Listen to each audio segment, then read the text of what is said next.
नमस्कार साथियों, मेरा नाम है एसके शर्मा और मेरे चैनल स्टडी सेंटर पर आप सभी लोगों का बहुत बहुत स्वागत है। साथियों देखिए, है क्या, रिसेंटली मिशन गाजा अब कहीं ना कहीं मुझे ऐसा लगता है शुरू हो चुका है। अब इस मिशन गाजा का मीन क्या है, इस पर हम लोग चर्चा करेंगे।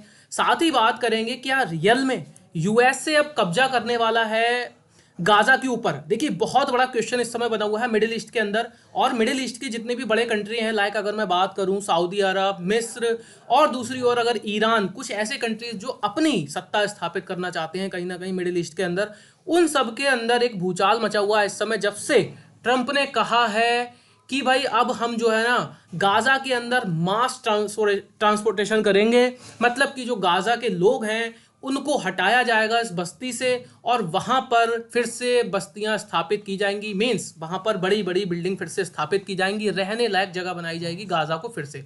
बट जैसे ही ट्रंप का ये स्टेटमेंट आता है, देखिए यहां पर आप देख सकते हैं बीबीसी का स्टेटमेंट है। Trump says Israel will hand over Gaza to US after fighting ends. Means यहां पर समझिए, देखिए अभी हुआ क्या है, रिसेंटली हमास और इजराइल के बीच जो वॉर चल रहा था उसका एंड हो चुका है ना। अब जब से ये एंड हुआ है तब से ही ट्रंप, जिस तरीके से ट्रंप अपनी बयानबाजी स्टार्टिंग से करते आए हैं और रिसेंटली वो अपने बयानों पर कहीं ना कहीं खरे भी उतर रहे हैं। लाइक इन्होंने जैसे इमिग्रेशन पर बहुत बड़ा एक स्टैंड लिया है। देखिए आपने किस तरीके से देखा होगा कि 104 इंडियंस जिनको वापस भेजा गया इंडिया। बाकी हम अदर कंट्रीज़ की अगर बात करें, ग्वाटेमाला, पेरू, इन सब जगह कंट्रीज़ में मतलब जो लोग थे, इमिग्रेंट्स जो अमेरिका के अंदर एंटर कर गए थे इलीगली, उनको ट्रंप ने वापस भेजा है। यही कारण है कि जब से सत्ता में आए हैं ना ट्रंप, तब से ही मुझे लगता है कि अगर भू राजनीति की मैं बात करूं विश्व की, पूरी तरीके से हिली हुई है। अब बात कर लेते हैं कि क्या प्लान है नेतन्याहू और अमेरिका का। मतलब कि नेतन्याहू और ट्रंप, इन दोनों की केमिस्ट्री को भी हम लोग अच्छे से समझेंगे। उससे पहले हम लोग भूमिका पर बात कर लेते हैं कि ट्रंप के द्वारा ऐसा क्यों कहा गया है। देखिए, है क्या, 7 अक्टूबर 2023 का वो दिन था जब इसराइल के ऊपर हमास जो आतंकवादी संगठन है गाजा के अंदर, उसके द्वारा एक बहुत बड़े लेवल पर एक अटैक किया जाता है जिसमें लगभग 1200 इजरायली नागरिक तो मारे जाते हैं। साथ ही साथ मैं बात करूं तो लगभग 450 के करीब जो इजरायली सिटीजन्स हैं उनको किडनैप करके ले जाया जाता है गाजा पट्टी के अंदर। और उसके बाद हम किस तरीके से देखते हैं कि इसराइल के द्वारा आयरन सॉर्ड ऑपरेशन चलाया जाता है गाजा के अंदर। और बहुत बड़े लेवल पर गाजा के अंदर होता क्या है, एक मास ट्रांसपोर्टेशन होता है। लोग उत्तरी गाजा से निकल कर आते हैं दक्षिणी गाजा की ओर, बिकॉज ऑफ उत्तरी गाजा में इसराइल ने इतनी बमबारी की थी, इतनी बमबारी की थी कि रिसेंटली जो गाजा का स्वास्थ्य मंत्रालय है उसने जो अपनी रिपोर्ट निकाली है उसमें कहा गया है कि लगभग 47,000 के करीब लोग मारे जा चुके हैं गाजा के अंदर, ठीक है ना। और इससे भी ज़्यादा लोग घायल हैं। आप समझिएगा कि इतने बड़े लेवल पर जब इसराइल ने आक्रमण किया था, मैं इसको आक्रमण नहीं कहूँगा क्योंकि वो एक रिटेलिएशन था इसराइल का, ठीक है ना। उसके बाद इतने लोग लगभग गाजा के अंदर मारे जा चुके थे। अब ये युद्ध लगभग 1 साल, इसको 1 साल से ज़्यादा इस युद्ध को हो गया था।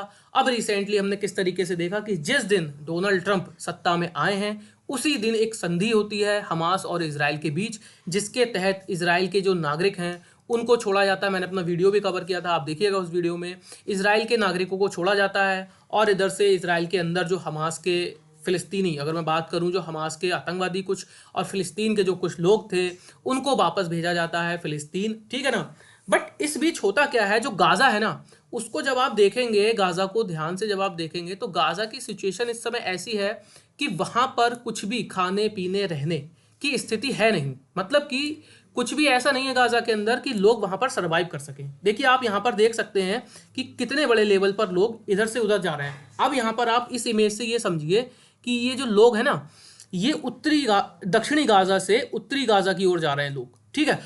ये लाखों में लोग हैं। मीन्स अगर मैं कहूँ तो यहाँ पर डेंसिटी इतनी बढ़ चुकी है कि रहने को जगह नहीं है, खाने को खाना नहीं है और पीने को पानी नहीं है, बिकॉज ऑफ कि हेल्थ से रिलेटेड हर एक चीज़ इसराइल ने यहाँ पर कर दी थी बंद। मतलब कि लाइट, पानी, स्वास्थ्य, सब कुछ इसराइल ने यहाँ पर बंद कर दिया था। तो धीरे धीरे हमने देखा जब से संधि हुई है इसराइल और हमास के बीच, तब से ही एक चर्चा का विषय ये बना हुआ है कि भाई जो ये नुकसान हुआ है, बताया ये जा रहा है कि जो गाजा है वो अपने आप में 70 साल पीछे जा चुका है। अब 70 साल पीछे अगर कोई देश चला जाएगा, आप इस चीज़ की सीरियसनेस को समझिए कि 70 साल पीछे अगर कोई देश चला जाता है तो कैसे वो अब अपने आप को सरवाइव के लायक बनाएगा। क्योंकि देखिए अगर हम बात करें तो वहां पर डेवलपमेंट की अगर मैं बात करूं, वहां पर अब डेवलपमेंट होना है, उसके लिए रुपए चाहिए, ठीक है ना। विदाउट मनी वहां पर कोई भी डेवलपमेंट हो भी नहीं सकता। तो अब देखिए इस चीज का फायदा कहीं ना कहीं मुझे ये लग रहा है कि उठाएंगे नेतन्याहू और ट्रंप। देखिए बहुत ही स्ट्रेटेजिकल ये जो मूव है नेतन्याहू का, वो आप समझिएगा इसराइल के अंदर होने वाले हैं हाल फिलहाल में अब इलेक्शन।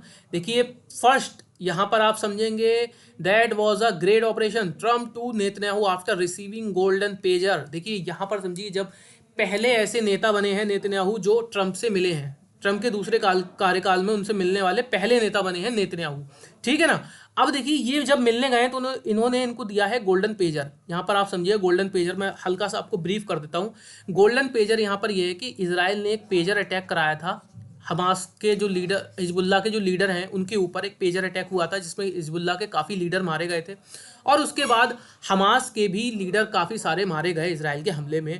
अब देखिए इन दोनों की केमिस्ट्री को हम समझते हैं कि जब ईरान ने जनवरी में इसराइल के ऊपर बहुत बड़ा हमला किया था, उस समय पर ट्रम्प का डायरेक्टली कहना था कि भाई इसराइल को सोचना नहीं चाहिए ईरान के ऊपर हमला करने से पहले, ठीक है। लगभग 1200 बैलिस्टिक मिसाइल से हमला किया गया था इसराइल के ऊपर, 1200 ballistic missile, you can't believe 1200 ballistic missile बहुत होती हैं, ठीक है ना।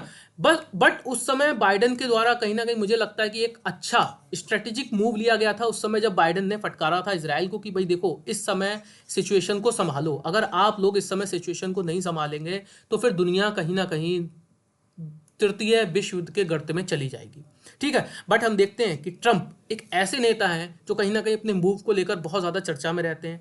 ट्रंप के द्वारा उस समय भी कहा जा रहा था कि भाई नेतन्याहू को सोचना नहीं चाहिए ईरान के ऊपर हमला करने से पहले, बट मैं कहूँगा कि ईरान ने एक बहुत ही ज़्यादा छोटी सी एयर स्ट्राइक करी थी, एक सांकेतिक हमला किया था ईरान के ऊपर जो कहीं ना कहीं होना भी चाहिए था। तो देखिए यहाँ पर अगर हम केमिस्ट्री को समझने का प्रयास करें तो देखिए नेतन्याहू और ट्रंप दोनों ही पर्सनली मैं अगर बताऊं तो बहुत अच्छे दोस्त हैं, दोनों की केमिस्ट्री बहुत अच्छी जमती है। यही कारण है कि जब से डोनाल्ड ट्रंप सत्ता में आए हैं बेंजामिन नेतन्याहू बहुत खुश हैं, ठीक है। अब बेंजामिन नेतन्याहू के खुश होने का कारण ये है, यहाँ पर आप आर्टिकल देखिए, Trump says Israel will hand over Gaza to US after fighting ends. आप समझिए देखिए यहाँ पर कितनी हास्यास्पद चीज़ है, मतलब कि ट्रंप बात कर रहे हैं कि भाई इजराइल, इनडायरेक्टली तो मैं इसराइल को कहूंगा बट डायरेक्टली ट्रम्प कह रहे हैं कि भाई हम गाजा को हैंड ओवर करेंगे। समझ रहे हैं आप इस चीज को, गाजा पर एक इनडायरेक्टली कब्जा। यही कारण है कि मिस्र के जो नेता है ना उन्होंने, और साथ ही मैं बात करूं तो लेबनान की भी अगर मैं बात करूं, उसके बाद अगर मैं बात करूं जॉर्डन की, सऊदी अरब की। देखिए सऊदी अरब बहुत अच्छा दोस्त है अमेरिका का, क्योंकि अमेरिका के जो कैंप हैं, आर्मी कैंप हैं, वो सऊदी अरब के अंदर हैं और अमेरिका अपने फाइटर जेट्स सऊदी अरब को प्रोवाइड कराता है। फिर भी सऊदी अरब ने इस पर आलोचना की है इस चीज़ की, और बहुत बड़े लेवल पर इसकी आलोचना की है। मिस्र के द्वारा भी कहा गया है कि भाई हम अमेरिका, मतलब देखिए यहाँ पर ये जताना तो ये चाह रहे हैं कि भाई हम गाजा के अंदर ना डेवलपमेंट करेंगे, इस स्टेप से ये करेंगे गाजा के अंदर डेवलपमेंट, इनका कहना ये है। बट क्या दुनिया इतनी बेवकूफ़ है? मुझे तो नहीं लगता कि दुनिया इतनी बेवकूफ़ है। कहीं ना कहीं मेरा मानना ये है कि ये स्टेप एक सांकेतिक स्टेप होगा गाजा को हैंड ओवर करने का, मतलब कि ट्रंप कहीं ना कहीं गाजा को अपने कब्जे में लेना चाहते हैं। अब इसका एक मुख्य कारण हम ऐसे भी समझ सकते हैं, देखिए साथियों है क्या, इसराइल एक ऐसा कंट्री है जो चारों ओर से अपने दुश्मनों से घिरा हुआ है। अब मैं बात करूं अगर जॉर्डन की, लेबनान की, ठीक है, अभी मैप नहीं है वरना मैं आपको मैप के थ्रू समझाता। जॉर्डन, लेबनान, इन सब अगर मैं देशों की बात करूं तो ये कहीं ना कहीं इसराइल के दोस्त हैं, वो दुश्मन हैं, और ये कंट्री इसराइल से अपनी सीमा टच करते हैं, ठीक है। तो इसराइल को हमेशा ये डर रहता है कि कब कौन सा कंट्री इसके ऊपर हमला कर देगा। यही कारण है कि देखिए जब भी ये दोनों, यही कारण है कि डोनाल्ड ट्रंप इस तरीके से मतलब अपने स्टेप ले रहे हैं। और मुझे ये लगता है, आप समझिएगा इस चीज़ को, मुझे ये लगता है कि डोनाल्ड ट्रंप सत्ता में आए हैं और डोनाल्ड ट्रंप जिस हिसाब के नेता हैं तो ये चीज़ें कुछ ना कुछ तो बड़ी करेंगे और बड़ी कर रहे हैं। मुझे ये लगता है कि बेंजामिन नेतन्याहू इस चीज़ का पूरा लाभ लेना चाहते हैं कि जब तक डोनाल्ड ट्रंप सत्ता में है ना बेंजामिन नेतन्याहू कहीं ना कहीं अपने पैर पसारेंगे। ये आप लिख के ले लीजिए। देखिए बहुत हद तक सीरिया में जो एक बफर जोन था ना, उस पर तो इसराइल ने कब्जा कर ही लिया है। अब इसराइल कहीं ना कहीं एंटर करना चाहता है गाजा के अंदर, और ये चीज़ में उनकी सहायता करेंगे डोनाल्ड ट्रंप। अब ये चीज़ अपने आप में अच्छी है या नहीं, सामरिक रूप से अगर देखा जाए तो इसराइल, देखिए इसराइल को ज़रूरी है कि अपने दुश्मनों पर हावी होकर रहे। बिकॉज ऑफ 7 अक्टूबर का हमने हमला देखा, बहुत ही ज़्यादा ब्रूटल अटैक था हमास का। लगभग 1200 नागरिक, अगर देखें बात करें हम अगर, तो उससे पहले रशिया यूक्रेन का ही वॉर चल रहा था, बीच में तो कोई युद्ध था नहीं। बट सडनली हमास के द्वारा इसराइल पर एक बहुत बड़ा अटैक किया जाता है और ब्रूटली वहाँ पर लोगों को मारा जाता है, बच्चे औरतें सबको, मतलब किस तरीके के भयानक वीडियो वायरल भी हुए थे उस समय, हमने देखे थे। तो मुझे लगता है कि इसराइल देखिए इस चीज़ का फ़ायदा उठाएगा, ठीक है ना। और जब तक डोनाल्ड ट्रंप सत्ता में है तब तक इसराइल मुझे लगता है कि भरपूर फ़ायदा उठाएगा इस चीज़ का, डोनाल्ड ट्रंप के सत्ता में होने का। बिकॉज ऑफ हमने देखा था कि बाइडेन प्रशासन के अंतर्गत इसराइल की एड्स को बंद किया गया था, बट डोनाल्ड ट्रंप जैसे ही सत्ता में आए हैं, इन्होंने आते ही आते इसराइल की जितनी भी एड थी उनको चालू किया। पर्सनली मैं केमिस्ट्री की बात करूं तो पहले ऐसे नेता बने हैं बेंजामिन नेतन्याहू जो ट्रंप से मिलने गए हैं, और बहुत ही ज़्यादा दिल खुशी से ये दोनों लोग मिले हैं। तो मुझे लगता है कि इनकी स्ट्रेटजी आगे की यही है कि किस तरीके से गाज़ा को, मतलब कि अगर मैं बात करूं तो फ़िलिस्तीन को नक्शे से हटाया जाए। ऐसा ही मुझे लगता है कि होने वाला है आने आने वाले समय में, क्योंकि डोनाल्ड ट्रंप कहीं ना कहीं एक ब्लैंक चेक देंगे। पहले भी जो FBI के हेड हैं वो कह चुके हैं कि डोनाल्ड ट्रंप कहीं ना कहीं मिडिल ईस्ट के अंदर जो बेंजामिन नेतन्याहू हैं, इनको एक मिडल चेक देंगे कि भाई जाइए, आप जिसके ऊपर हमला करना है आपको कीजिए, आपको गोला बारूद हम लोग प्रोवाइड कराएंगे। तो देखिए जब भी मेट, मैंने यहाँ पर एक लिया है स्लोगन, जब भी मेट, तो जब भी ये लोग मिलते हैं ना तो कुछ ना कुछ बवाल होता है। ठीक है, तो आज की वीडियो में इतना ही था, मिलते हैं नेक्स्ट वीडियो में। अगर आपको वीडियो अच्छा लगा हो तो प्लीज़ कमेंट जरूर किया करिए, बिकॉज आपकी कमेंट, आपकी राय हमारे लिए बहुत ज़्यादा इंपॉर्टेंट है। हमें मोटिवेशन मिलता है कि किस तरीके का कंटेंट हम आपको प्रोवाइड करा सकें। तो आज की वीडियो में इतना ही था, मिलते हैं नेक्स्ट वीडियो में। अभी के लिए गुड।